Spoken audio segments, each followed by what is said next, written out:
Hey, this is Tim bringing words of grace today from our garden here. Actually, I'm sitting in our cornfield, one of the smallest cornfields in the world, perhaps.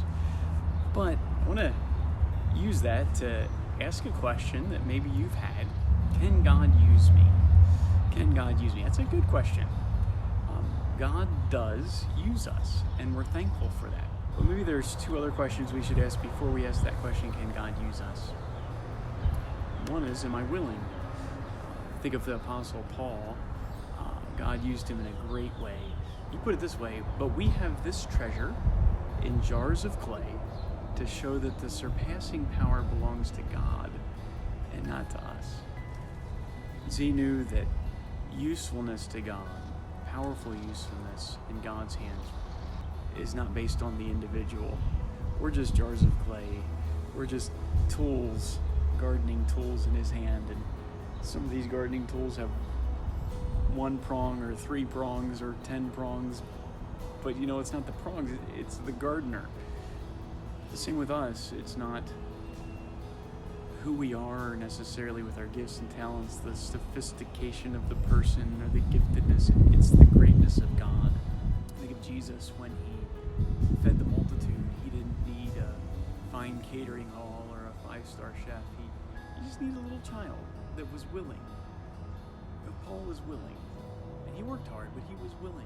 If I given my little lunch into God's hands, my tiny amount of talents, have I submitted them to him and asked him to use them? Jesus wants to use people who are willing. And then secondly, he wants to use those who are walking with him.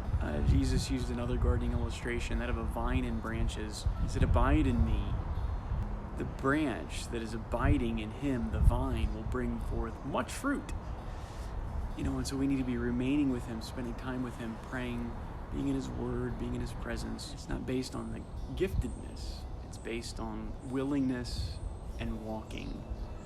I think of this little plot of dirt here, right? Just tiny compared to most fields of corn. And most people would say to me, you shouldn't even do that. And they're probably right. He needs cross-pollination, needs an acre of land. But you know what?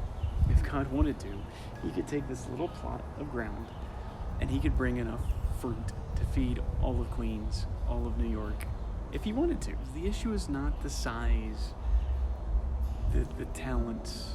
The issue is the God who's using it.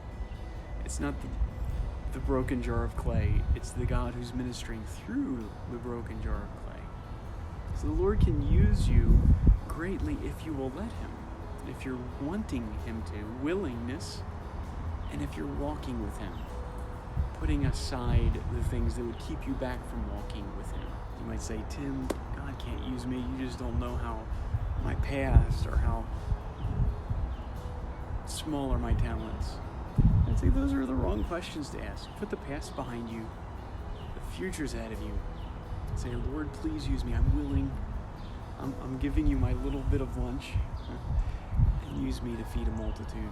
And he'll do that. He'll do that. By God's grace. Walk with him and see him use you.